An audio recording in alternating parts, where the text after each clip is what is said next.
है कि इंडिया ने अपनी पहली फुली इलेक्ट्रिक मर्सिडीज जो है वो लॉन्च कर दी है। 850 किलोमीटर तक चलेगी पर चार्ज पे।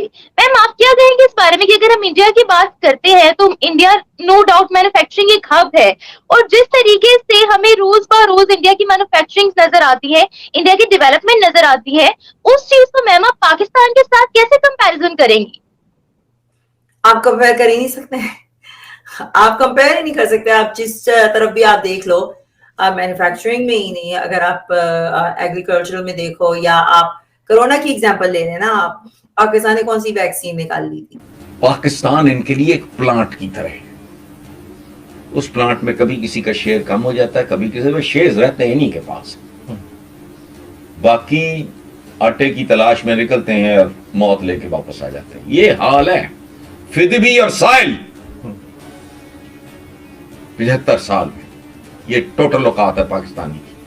हम जिंदा कौम हैं, एक परचम के साए तले हम एक हैं। आइकन अकल मात मारो, ये हम एक हैं।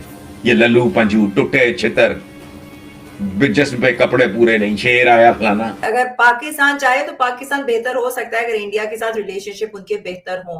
तो हमने तो अभी तक आयरन नहीं थे, हमने तो कभी एक सुई भी नहीं अभी ईजाद की होगी, but India is moving. IT में देख लें तो वो आगे निकल चुके हैं। अगर आप उनकी फिल्म इंडस्ट्री देखें उसमें वो आपसे आगे। कौन सी इंडस्ट्री है जिसमें वो आगे नहीं है? Actually they are competing on an international level with the western countries. हालांकि चंद चीजों में तो वो उनको भी पीछे छोड़ते जा रहे हैं। अगर आप फॉसिल फ्यूल्स के उसमें देखें तो India is looking for alternative resources, जहां से आप इलेक्ट्रिसिटी जनरेट कर सकते हैं, आप अपनी दूसरी फ्यूल जनरेट कर सकते हैं। Even for electric cars, I knew this was going to be it, and you will see in the future कि इंडिया दूसरी कंट्री से भी आगे निकलेगा। एक तरफ अभी खबरें आ रही कि जी इंडिया ने इलेक्ट्रिक मर्सिडीज का इफ्तिताह किया है, उसको बनाया है इंडिया में। दूसरी तरफ लोग ये कह रहे हैं पाकिस्तान में कि पाकिस्तानी आटे की लाइनों में खड़े हैं। एक हफ्ते पहले की बात है, इन लोगों ने बुलेट प्रूफ जैकेट पहनी हुई थी। यानी हमारे मुल्क में जहाँ पे बुलेट प्रूफ जैकेट भी 2 नंबर की होती है, तो आप क्या क्या एक्सपेक्ट करते हो? आप गाड़ी चलाओगे कहाँ तक? लाइट ही नहीं है, तो बंदा तो वही पता नहीं 1-2 दिन तक, यहाँ तो लोड शेडिंग इतनी होती है, तो आप गाड़ी चलाएंगे कहाँ से? आपके पास रिसोर्सेज है ही नहीं। Electricity you don't have it in your towns. गाँव देहातों में तो इलेक्ट्रिसिटी आती ही नहीं है। इंटीरियर्स में अगर आप देखो तो वहां तो दिनों के लिए लाइट गई हुई होती है। तो आप पहले प्रॉब्लम सॉल्व करें ना, फिर आप इलेक्ट्रिक कार पे आइएगा। मैं इससे स्टार्ट लेना चाह रहा हूं कि एक ही दिन 1947 को इंडिया पाकिस्तान बने या अलग हुए या जो भी आप कह सकते हैं। सिलसिला चलता रहा, 75 ईयर्स हो गए। लेकिन आज एक बात, ये आज की बात नहीं, वैसे ये रूटीन में कुछ ना कुछ चल रहा होता है, लेकिन आज ट्विटर के ऊपर अभी मैं थोड़ी देर पहले देख रहा था, लोग लिख रहे हैं कि जी एक ही दिन बने हुए मुल्क, वहां पे इलेक्ट्रिक मर्सिडीज बन रही है। और कहते हैं हम हंसा करते थे उनकी जो मारुति सुजुकी या फिर टाटा की बनी हुई अजीब शक्ल की गाड़ियां होती थी, और कहते हैं हम इंपोर्ट करते थे गाड़ियां जापान से उस वक्त। आज हमारे पास क्या और उनके पास क्या, वो अपनी मर्सिडीज वहां पे प्रोड्यूस कर रहे हैं, और हम उससे भी गए जो यहाँ पे हम प्रोड्यूस क्या करते थे, या असेंबलिंग हुआ करती थी, और आटे की लाइनों में हम लोग लगे हुए वो मर्सिडीज बना रहे हैं इलेक्ट्रिक। देखें, बात यह है कि एक ही दिन 2 मुल्क बने थे, कई चीजें और भी हैं।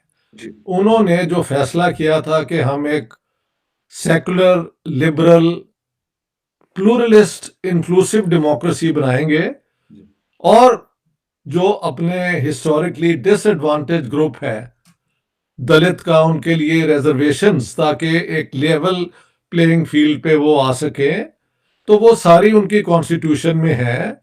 और जो इंडिया की बहुत बड़ी कामयाबी है कि इलेक्शन हुए, एक जमाने में कांग्रेस की तोती बोलती थी, वो खत्म हो गई, फिर बीच में दौर आया कोalition गवर्नमेंट्स का, फिर एक और नई पार्टी पावर में आई जो आप कह सकते हैं भारतीय जनता पार्टी, उसे लोग हिंदू नेशनलिस्ट पार्टी भी कहते हैं।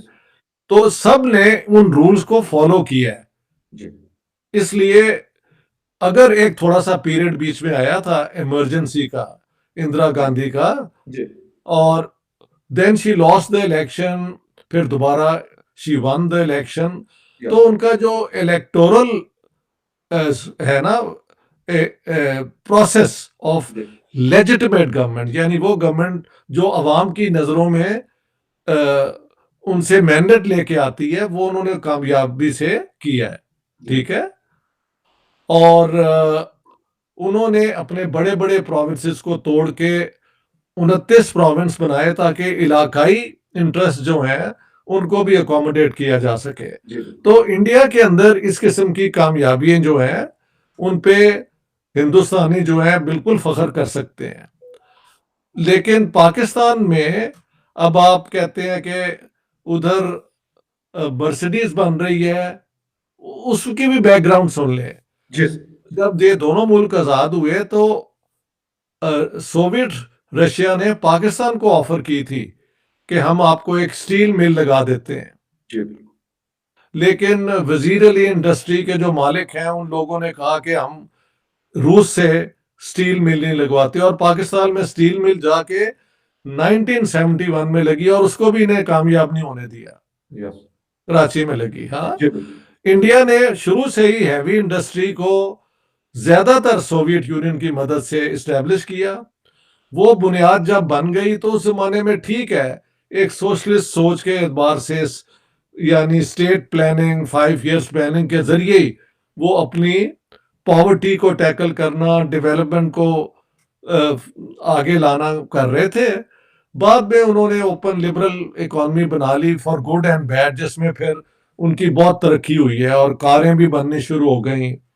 और प्राइम मिनिस्टर नरेंद्र मोदी ने कहा कि मेड इन इंडिया, यानी यहाँ पे आके आप बनाए। बिल्कुल तो इंडिया में किसी किस्म की भी लीडरशिप हो, कांग्रेस की हो या कोalition हो या वो बीजेपी की जिस तरह है, बेसिक ये है कि इंडिया की जो बेस्ट इंटरेस्ट है उसको मद्देनजर रख के वो करते